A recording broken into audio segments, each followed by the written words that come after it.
Bueno, esta es la práctica. A ver si estoy grabando. Sí. Esta es la práctica 9 que les estoy grabando porque no podré estar en la sesión en tiempo real, pero de igual forma, pues aquí la tienen. La práctica es sobre modelos continuos con ecuaciones diferenciales ordinarias con estocasticidad, como ya vieron en la clase del martes con la doctora Elisa. La estocasticidad en los modelos sirve para modelar ruido. Hay distintos tipos de ruidos. Hay extrínseco, intrínseco y el estructural, que de algún modo es como una forma de ruido extrínseco. Y en la clase con la doctora ya vieron los algoritmos más famosos que existen para estos tipos de ruido, siendo el de este, el de Gillespie, el de ruido intrínseco y el de Euler-Maruyama, el de ruido aditivo. Entonces, vamos a ver esos dos algoritmos el día de hoy. Antes de entrar a la práctica, nada más recordar que el artículo también lo tienen que leer y si quieren su participación, pues mándenme, como ya les puse en el Classroom, mandar un comentario corto, menos una cuartilla máximo, a mi correo. Y les recomiendo bastante leer el artículo porque precisamente explica el algoritmo de Gillespie y explica la importancia del ruido intrínseco, que ya como que ya lo vieron con la doctora Elisa, pero aquí pues lo vuelven a ver y ahorita lo vamos a volver a ver, o sea, el chiste es que quede clarísimo. Y por ejemplo, aquí las figuras son muy buenas, las del artículo. Bueno, las cajas, esta, la box 1 y la 2, por lo menos si pueden vean esas dos, porque aquí en la box 2 viene súper bien explicado el algoritmo de Gillespie, que igual la doctora Elisa estoy seguro que ya se les explicó súper bien también, pero sí échenle una leída, aquí viene en pasos lo que hace Gillespie, y por aquí en el cuerpo del artículo viene más motivación de por qué deberíamos de tomar en cuenta la estocasticidad en los modelos biológicos. Entonces, pues como ya lo vieron ustedes, hay ruido. Este ruido puede ser extrínseco, no sé, cosas que afecten al sistema que estamos estudiando. Si es una célula, puede ser el microambiente, o puede ser mutaciones, no sé. Si es intrínseco, se debe a fenómenos más espaciales como aquí en el artículo vienen algunos ejemplos como la probabilidad de que la polimerasa caiga en el sitio de replicación o la probabilidad, siempre son probabilidades espaciales de que dos moléculas se encuentren para que suceda lo que tiene que suceder. Entonces, pues esos tipos de ruidos existen y no los habíamos estado tomando en cuenta en los modelos deterministas que habíamos hecho anteriormente y ahorita vamos a empezar a verlos. La pregunta de cuándo hay que tomarlos en cuenta, cuál ruido hay que tomar en cuenta, acuérdense que la respuesta a eso siempre depende de la respuesta, depende de su pregunta de investigación. O sea, hay veces en que un modelo determinista es suficiente para responder lo que ustedes quieren. Hay veces que el ruido es una parte esencial para responder su pregunta y de ese ruido hay veces que es el extrínseco o el intrínseco, etcétera. Entonces, acuérdense que no hay un modelo correcto, siempre depende de las circunstancias. Entonces, eh, dicho esto, vamos a empezar la práctica. Nos vamos a R. Entonces, como les adelanté, vamos a ver algoritmo de Euler-Maruyama primero, que es el de ruido aditivo o extrínseco, y después el de Gillespie.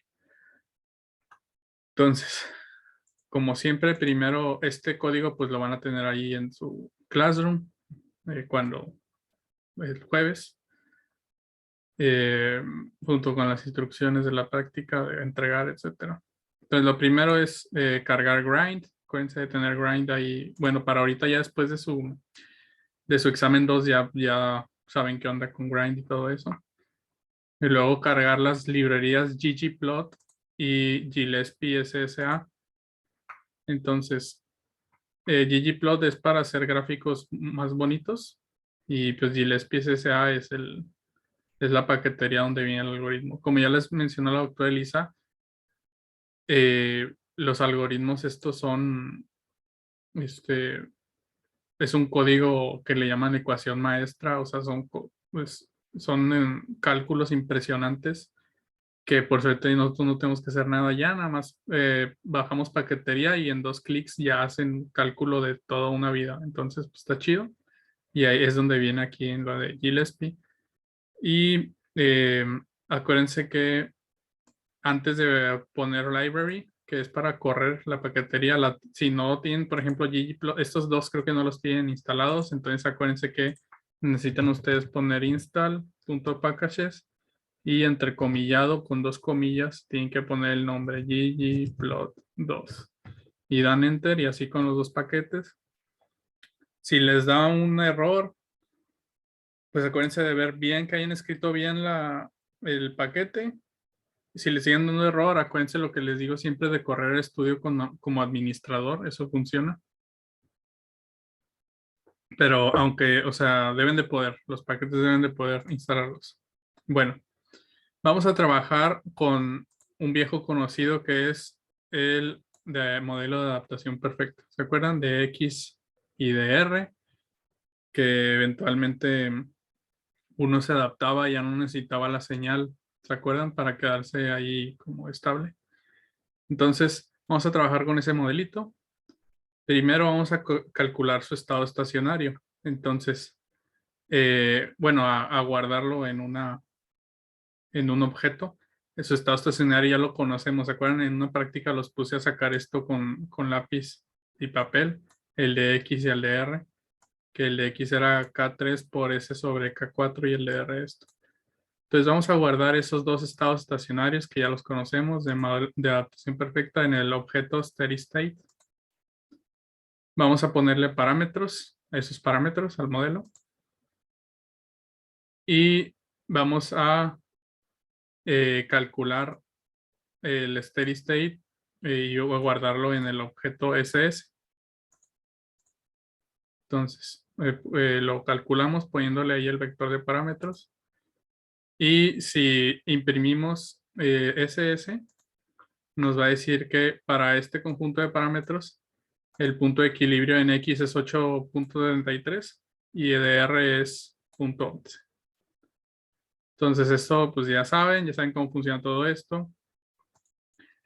Ahora vamos a escribir el modelo, el de adaptación perfecta. ¿Se acuerdan cómo era? Era este. La dinámica, la derivada de R depende de positivamente de K1 por S, el estímulo, y negativamente de K2 por R por X. Entonces este es el modelo de adaptación perfecta. Eso ya todo bien. Lo guardamos en model, las ecuaciones. Ponemos unas condiciones iniciales en el objeto S. Le decimos que empiezan los 2 variables en 0. Le decimos que el tiempo de integración va a ser 20 pasos de tiempo por punto 1, el time step de punto 1. Y ahora resolvemos la ecuación con run. ¿Se acuerdan? Con run, pues hace la integración numérica. Y la función head sirve para ver la cabeza, o sea, las primeras como 4 valores de un data frame, en este caso out, que out es la integración numérica. Entonces, si hago head out, me va a dar los primeros 6 valores. ¿Se acuerdan que la integración empieza en los 2 condición inicial de 0 y luego van creciendo? Entonces, adicionalmente existe tail. Entonces, ¿para qué creen que sirva tail? Voy a hacer así como Dora la exploradora que les hago preguntas y me quedo callado para que la respondan en casa. Pues tail, si head sirve para ver los primeros 6, pues tail para ver los últimos 6, ¿no? Entonces, los últimos 6 valores de la integración numérica, ¿a qué creen que se vayan a parecer? ¿A qué cree que se parezca el último valor de la integración? Ajá, al estado estable, ¿verdad? Entonces tail me dice que R.11 y X 8.3. Y si yo imprimo mis estados estables, pues sí, todo bien, ¿no? O sea, aquí todo chido. Ustedes ya saben qué onda con las integraciones, con los estados estables. Esto no les sorprende nada porque pues ya lo vimos. Modelos deterministas. Entonces, algo nuevo que vamos a hacer aquí, que habían estado haciendo ustedes con, me parece, la función ODES, que ODES, además de darles el objeto este de out, o sea, el data frame también les daba una representación visual, o sea, la línea, ¿no? Entonces ahora vamos a hacer esas representaciones visuales de la integración numérica, pero o sea, graficarlas, pero con ggplot, porque se puede hacer más, puedes graficar otras cositas. Es más, pues sí sirve para hacer otras cosas, ¿no? O sea, hacer gráficas como un poquito más bonitas.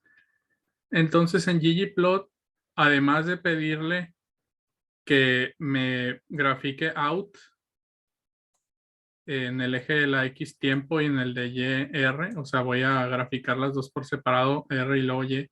También le voy a decir que me grafique SS, RSS, o sea, el estado estable de R. Entonces, y más pedazo de código que es básicamente más especificaciones de la gráfica. Si ustedes se ponen a leer cada línea, está bastante intuitivo ggplot, si no, acuérdense que siempre pueden ustedes buscar en el help si no le entienden alguna función de ggplot.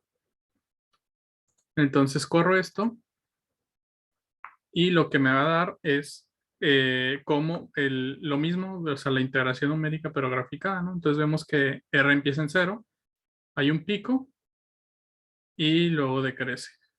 Y vemos que se comporta, a lo rojo es pues el valor del estado estable.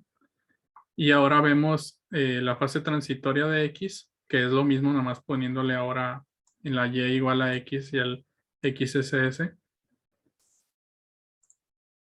Vemos el transitorio de X que pues X crece y pues se satura y se mantiene ahí. Acuérdense que X, eh, sí, se satura y bueno, X. Este comportamiento pues ya lo han visto y pero empezamos con él porque de este modelo es de donde vamos a ver un ejemplo ahora de estocástico, ¿no? Entonces, era nada más para hacer como un recuento de acordarnos de cómo funciona un modelo determinista que ya conocemos. Entonces, pues sí, la línea esas son las dinámicas, se estanca en su punto de equilibrio, bla, bla, bla. Entonces, ahora lo que vamos a hacer es simular, como dice aquí en el punto 3, simular ruido extrínseco o aditivo empleando el algoritmo de Euler-Maruyama. Entonces, como ustedes podrán recordar por esta línea de código, lo que hace el algoritmo de Euler es una aproximación a cómo se comportó una variable en el tiempo. ¿Se acuerdan? Agarra pedacitos y con información de la derivada sabe cómo se va moviendo ese pedacito, o sea, cómo la curva, cómo se mueve. Entonces, ese es el algoritmo de Euler con el que hacemos integración numérica. El de Euler-Maruyama es una extensión que le agrega una incertidumbre en cada paso, al final de cada pasito. Eso ya se les explicó el doctor Elisa, que por eso se llama key after. Entonces, si la variable va a comportarse de tal forma al final de cada pasito, se hace un muestreo aleatorio, como viene aquí, y si da la probabilidad de que pase, se mueve para arriba o para abajo. O sea, eso ya lo vieron. Entonces, esto es simplemente decir que hay una incertidumbre que no es atribuida a la variable en sí, o sea, es extrínseca, pero que por alguna razón algo puede o quitar o sumar variable. Entonces es como agregar un término de incertidumbre. ¿Estamos de acuerdo? O sea, ese es el ruido que estamos agregando aquí. Entonces todo lo que hacemos es lo mismo que hacíamos arriba. Le decíamos Aquí le poníamos out, run, time plot, lo mismo. Aquí está out, run, time plot, lo mismo, nada más poniendo ahora after, ¿verdad? Que after es el que le va a decir, bueno, es lo mismo, nada más que ahora al final de cada paso, aleatoriamente ve si te vas para arriba o para abajo porque algún suceso que no conocemos está sucediendo. En este caso que no conocemos, puede que sí lo conozcan, no sé. Y pues vamos a ver ahora la fase estacionaria. Entonces, ponemos nuestro nuevo modelo ya con adaptado con esta parte estocástica, lo corremos. Igual podemos ver antes de correr las fases estacionarias transitorias más bien.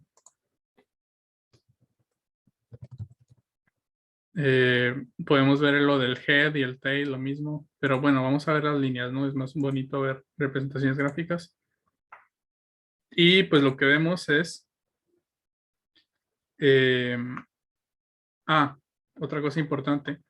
Como condición inicial, le pusimos los puntos de equilibrio, me parece. ¿O no? No, creo que eso es después. No olviden eso que acabo de decir. Entonces, podemos ver que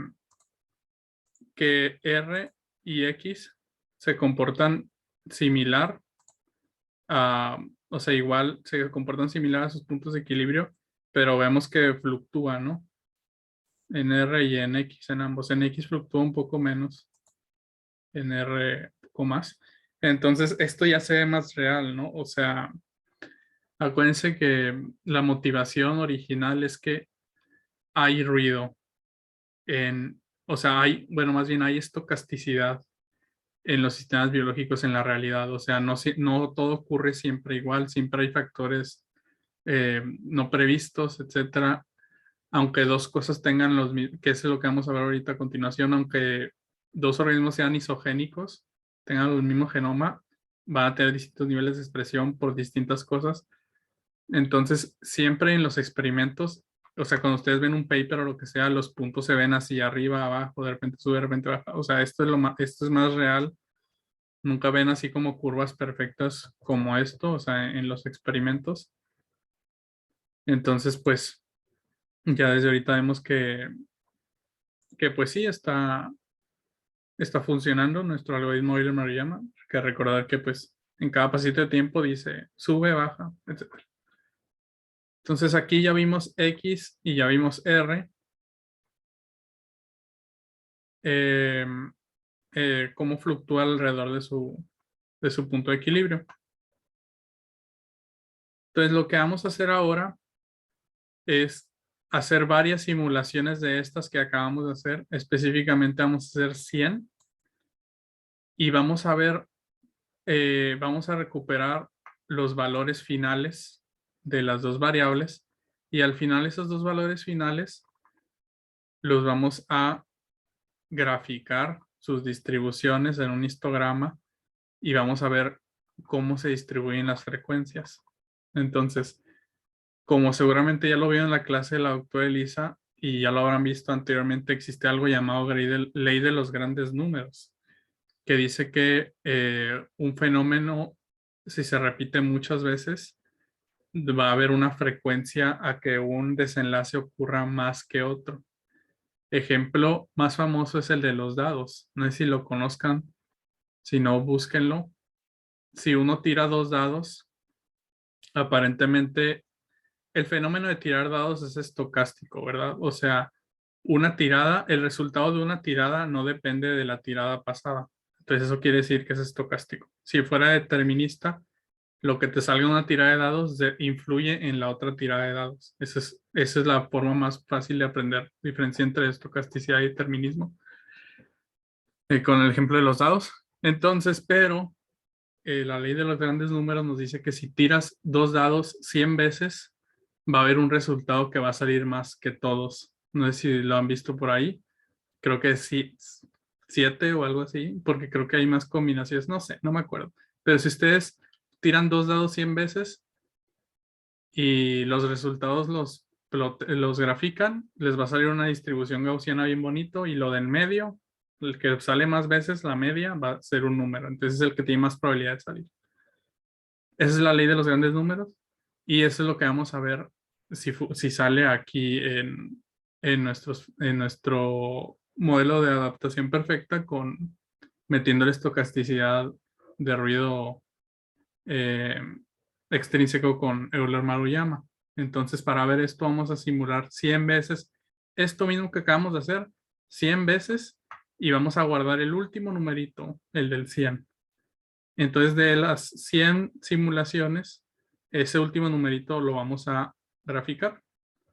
Entonces, aquí le digo que en iter guarde 100, iter vale 100. Le digo que cree una matriz vacía que se llama SEnd, que es una matriz cuyo número de filas es igual a iter, o sea, igual a 100, y su número de columnas son 2, porque son dos variables, ¿no? Entonces aquí, como ya se puede imaginar en esta matriz, vamos a ir guardando cada iteración, ¿no? O sea, empezamos del 1, sucede esta gráfica, y nos vamos a SEnd, y ahí ponemos en el nRow donde vaya esto, la primera fila, ponemos las dos variables, ¿verdad? Para eso es crear la matriz vacía antes. Y luego aquí empezamos el loop for, y le digo, para i en 1 a nRow, o sea, del 1 al nRow, que es 100, o sea, del 1 al 100, del 1 al 100 haz esto, que es correr el Euler-Maruyama. Este es opcional, pero aquí lo puse a imprimir los plots, o sea, cada plot en cada iteración, y luego guardar el último en la matriz. Aquí, que out, nRow out, C, dos columnas 2 y 3, guardarlas aquí. Ok, entonces eso es lo que está haciendo este pedacito de código, bastante sencillo. Entonces, creo iter, SEnd, corro el for, se va a tardar algo porque está haciendo las 100 gráficas. Si no quieren que se tarde, quítenle este print y nada más dejen que, bueno, en realidad pueden quitarle todo lo del ggplot porque pues al final no, yo no me voy a poner a ver las 100 gráficas, pero nada más es para que ustedes sepan qué pasa, pero si nada más le dejo el out, con eso hay, la verdad. Puedo quitar todo, ay, podría yo quitar todo esto y acabaría como en un segundo, pero bueno, vamos a esperar a que termine. Entonces, en lo que esta cosa está haciendo ese proceso 100 veces, ustedes pueden ver que va cambiando. Si ven, la gráfica en general tiene un comportamiento parecido, pero sí la línea va cambiando, ¿no? De repente como que tiene bajadas en un lado, bajadas en otro, etcétera.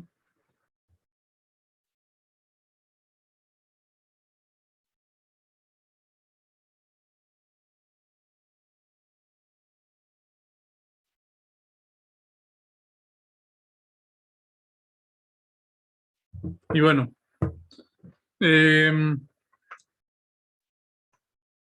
ya terminó. Sacó 50 warnings X, mientras no sean errores. Ahora vamos a ver las distribuciones. Entonces, ahora le voy a decir que función ggplot, que es para graficar cosas, voy a graficarla en dos partes, las de R y las de X. Entonces, en B1, que es donde se guardaron los últimos valores de R, le voy a decir que grafique un histograma y que las columnas del histograma sean azules y que haga una línea que sea color roja y que en la línea roja ponga el valor del punto de equilibrio que ya habíamos sacado antes. Entonces vamos a hacer los dos histogramas.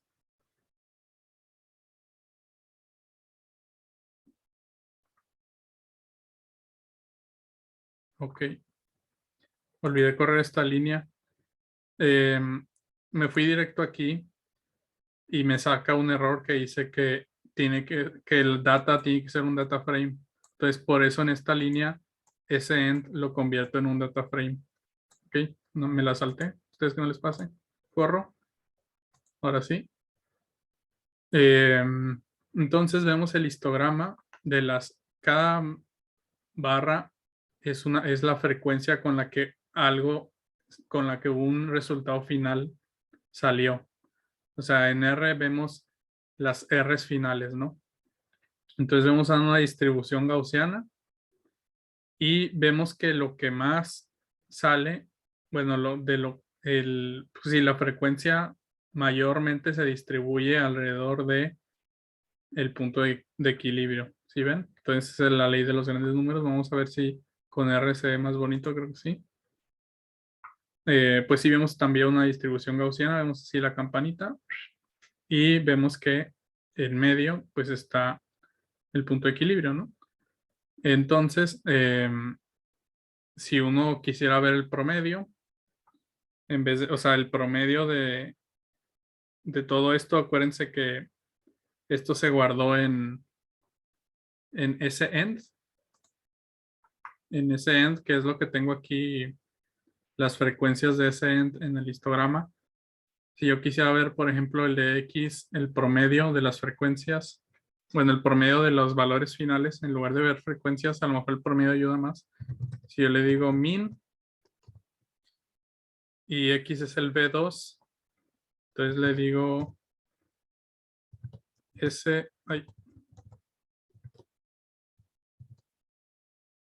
end, lo de corchetes y todas las filas de la columna 2. Y ahora le digo SS, el segundo, no el primero. Entonces voy a ver que en promedio es muy similar al punto de equilibrio. Entonces, pues vemos la ley de los grandes números, ¿no? De eso tiene un chorro de implicaciones. También implicaciones sobre por qué este tipo de análisis funciona. Sí se puede ver en modelos pequeños, que seguramente ya lo vieron con Elisa, de que esto se hace normalmente con números pequeños de cosas, porque si hay muchas variables, el ruido, pues el sistema va a ser más robusto y el ruido no va a afectar.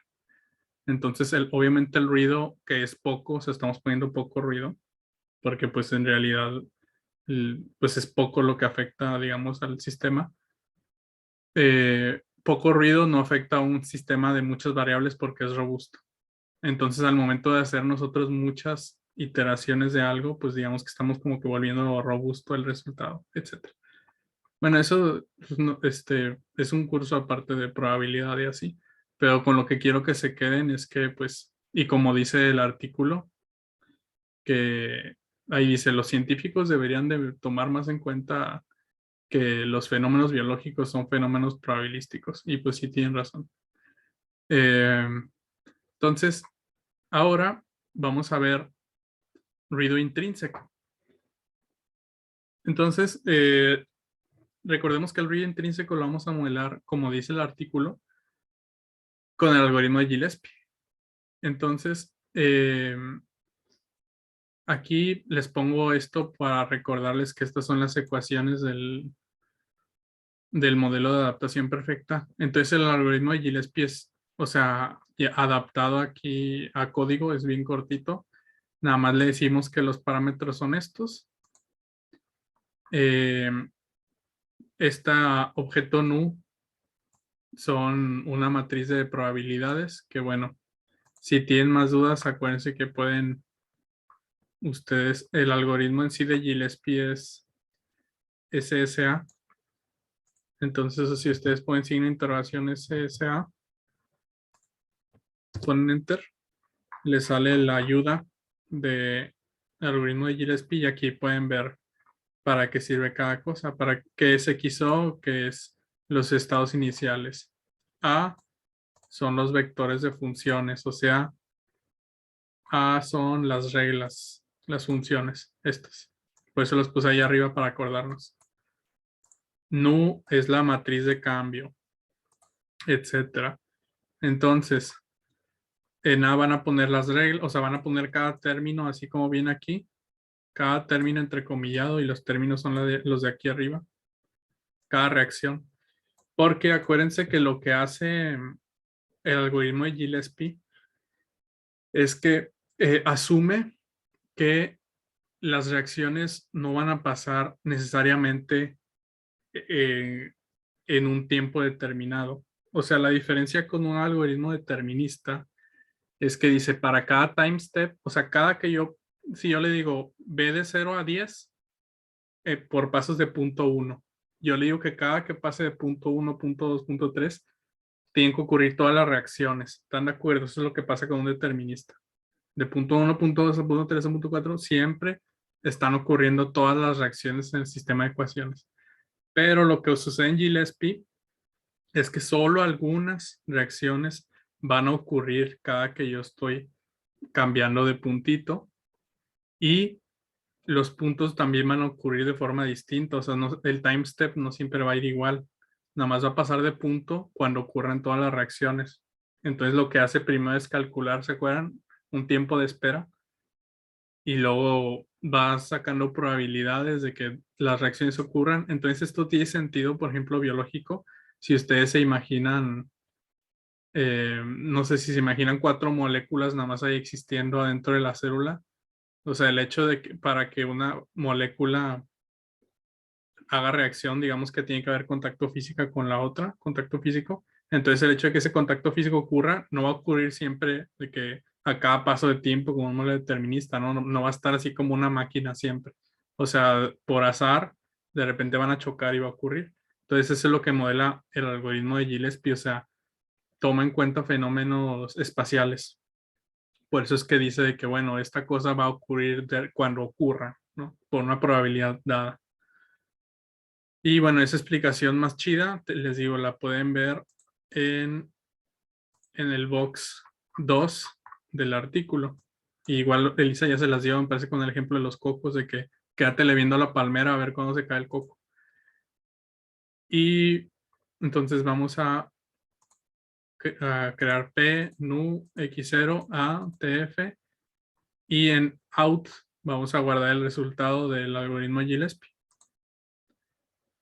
Entonces vamos a graficar. Y lo que vemos es, sé que se ve algo borroso, pero sí se alcanza a ver, porque aquí grafica puntos y los puntos no los une, porque son como eventos discretos. Pero alcanzamos a ver, ¿no? Alcanzamos a ver que la línea turquesa es X y se está distribuyendo más o menos por el 8, ¿no? Que era su punto de equilibrio. Y la R sí está siempre cercano a 0. Entonces, pues sí vemos diferencia, ¿no? Por lo pronto, sí vemos diferencia, por ejemplo, al ruido extrínseco, que sí se distribuye más cercano. Vean esto, o sea, sí es muy cercano al punto de equilibrio. Este no, este sí medio cambia más. Entonces, les digo, el hecho de que ustedes elijan en su investigación a añadir ruido extrínseco o intrínseco, pues va a depender de su pregunta. Entonces, eso es el código de la práctica de hoy. Yo creo que es sencillo y hasta aquí llega su práctica. Abajo tengo otro código secreto que son las respuestas de la práctica. Entonces, ¿qué se van a llevar de tarea? De tarea se van a llevar la práctica 9, que es modelo de estocástico usando Gillespie. Entonces, en el artículo del 2002 por Elowitz, reportan, quizás por primera vez, mediciones en los niveles de expresión de la proteína verde fluorescente GFP de cada una de las células bacterianas en un cultivo celular. O sea, un experimento bien difícil de hacer, ¿no? O sea, imagínense, hacen un cultivo y que cada célula le saquen su nivel de expresión de proteína. Estos datos les permiten construir empíricamente las distribuciones poblacionales de los niveles de expresión de GFP. Desde entonces, se hacen todos los esfuerzos y aportaciones teóricos dirigidos a entender de dónde surgen estas distribuciones poblacionales. Porque, ojo, estas bacterias son isogénicas todas. O sea, Elowitz, si pueden, échenle un vistazo a este artículo de Elowitz del 2001. Elowitz pone un precedente de que aunque haya células con el mismo genoma, los pone a expresar una proteína, pues ya es un reportero súper conocido y ve que tienen una fluctuación de valores, ¿no? Y dice, bueno, ¿por qué? O sea, ¿por qué son distintos si tienen el mismo genoma? Entonces de ahí nace este concepto de, bueno, hay un ruido intrínseco y como les digo, es porque las moléculas actúan estocásticamente, o sea, hay fenómenos espaciales que ocurren de forma distinta entre unas y otras, aunque el genoma sea el mismo, aunque las instrucciones sean las mismas. Entonces, una de las posibles fuentes de ruido generador de variabilidad en este tipo de sistemas es el ruido intrínseco. Este se debe a que las interacciones bioquímicas que regulan los niveles de expresión genética son procesos estocásticos.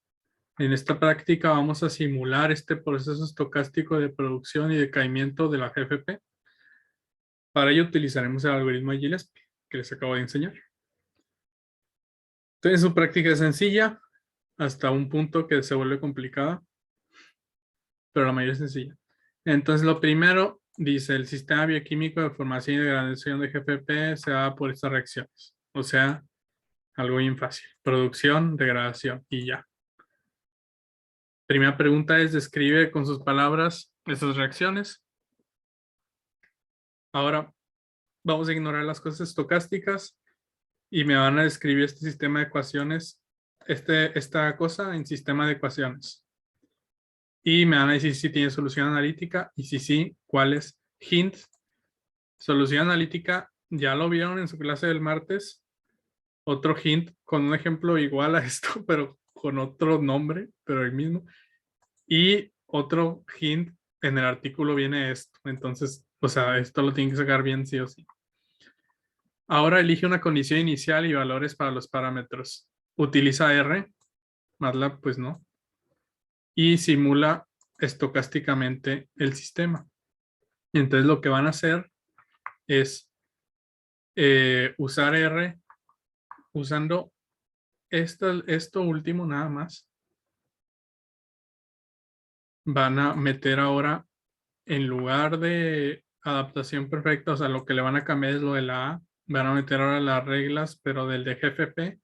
Van a ponerle parámetros para GFP y condiciones iniciales. Entonces, van a elegir condiciones y van a simular el sistema y pues lo van a hacer y me van a poner ahí la grafiquita. Les va a salir una gráfica como esta. Entonces, después de eso van a simular la ecuación determinista, como ya ustedes saben, o sea, pueden usar el mismo código de aquí arriba. Pueden usar esto, nada más cambiarle.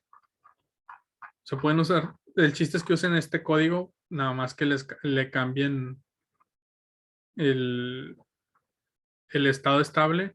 Ustedes ya saben cuál es el estado estable de ese sistema de ecuaciones. Y también el sistema de ecuaciones, cámbienselo. Entonces esas dos cosas ya saben hacerlas.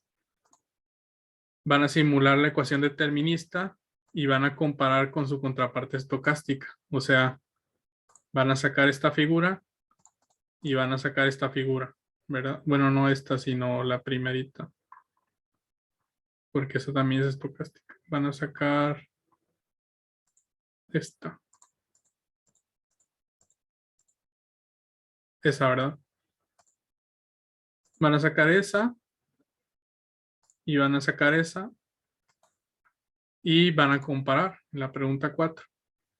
Y pues pregunto ahí que si se parecen y ahí pues argumentando en las gráficas que tienen que poner las dos gráficas ahí me van a decir si se parecen o no.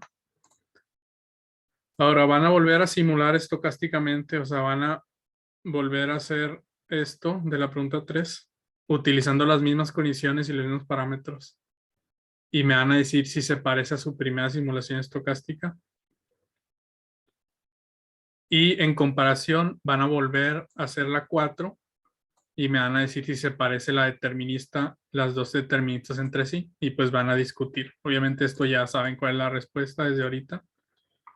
Aquí viene lo difícil. Esta pregunta 6 es opcional. Si la hacen les doy puntos extras, porque la verdad está algo difícil. El detalle es que en el código no van a encontrar cómo hacerla. Bueno, una parte. Lo que tienen que hacer en la pregunta 6 es obtener 50 veces esto, que eso sí viene en el código cómo hacerlo. O sea, ustedes pueden agarrar este pedazo, el de la 3, no, el de 4, esto. Nada más le ponen 50 y en vez de aquí out y poner esto, pues ponen las instrucciones del Gillespie, ¿no? Que son estas. Eso sí lo pueden hacer. Entonces, en la pregunta 6 lo que les pide es sacar estas 50 simulaciones dinámicas y luego esas 50 graficarlas en una misma gráfica, sacarles el promedio, o sea, que eso es lo que vieron en la presentación de la doctora Elisa. O sea, lo que pide la pregunta 6 es que hagan esto muchas veces, 50 veces, y se va a llegar a ver así, un ruidazo. Y si ustedes sacan el promedio se va a ver así, el promedio de todas esas cosas azules. Y luego si lo comparan con el promedio, el estado estable, se va a ver así. ¿Se acuerdan de esa figura? O sea, la pregunta 6 es obtener eso. Pero para eso ustedes tienen que integrar, o sea, cada out que salga de cada iteración, que out pues nada más va a ser una variable que es GPP.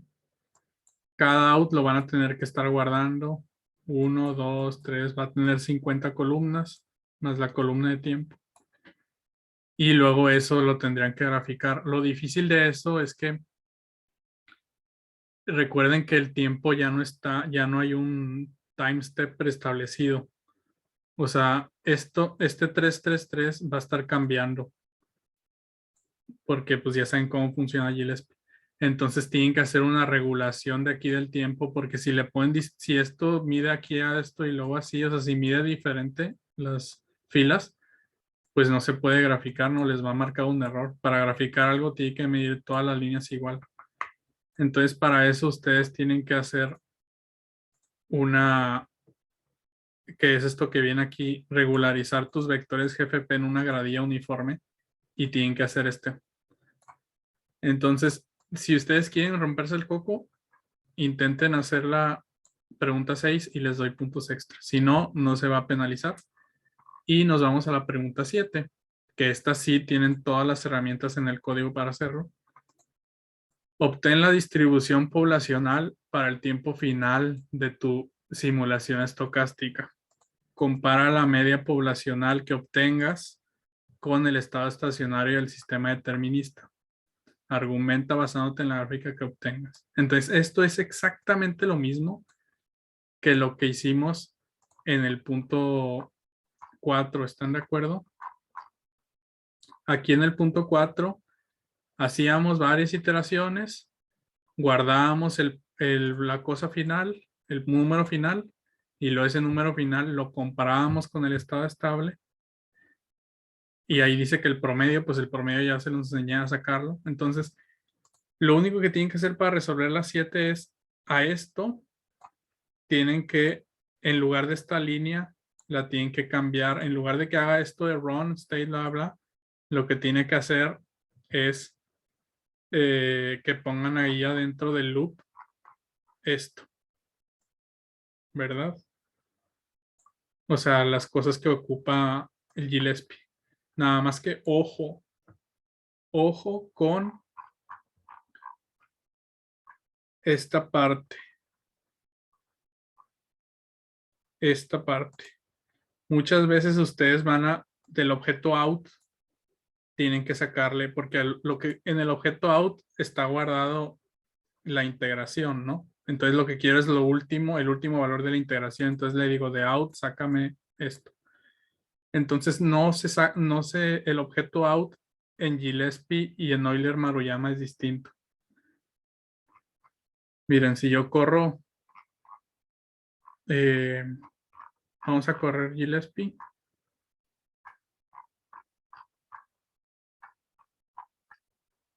Aquí, vamos a correr uno de Gillespie. Entonces aquí, si yo le digo out, en out guardé todo y le digo dame los últimos, que son 100 y 100.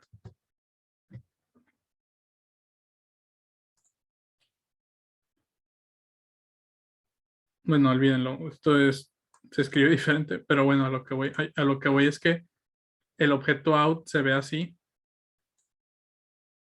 ¿Cómo le diría? A ver, le diría out row 2 column 100, al revés, row 100, 2.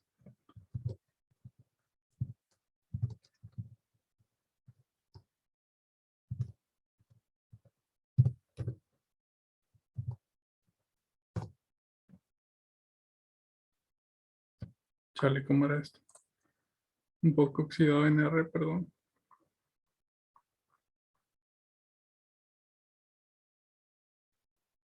Ah,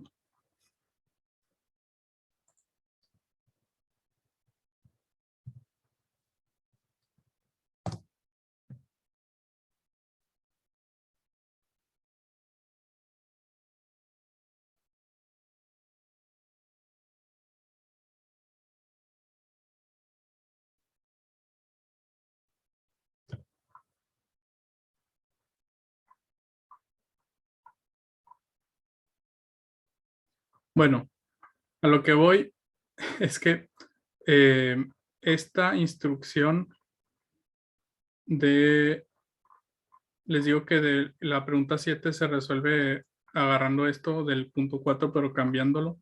Nada más, ojo aquí, porque aquí out en, en Gillespie, digo en Euler Maruyama, out es un data frame.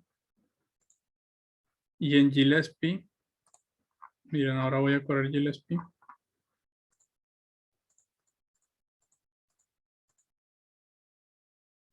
Out es una lista.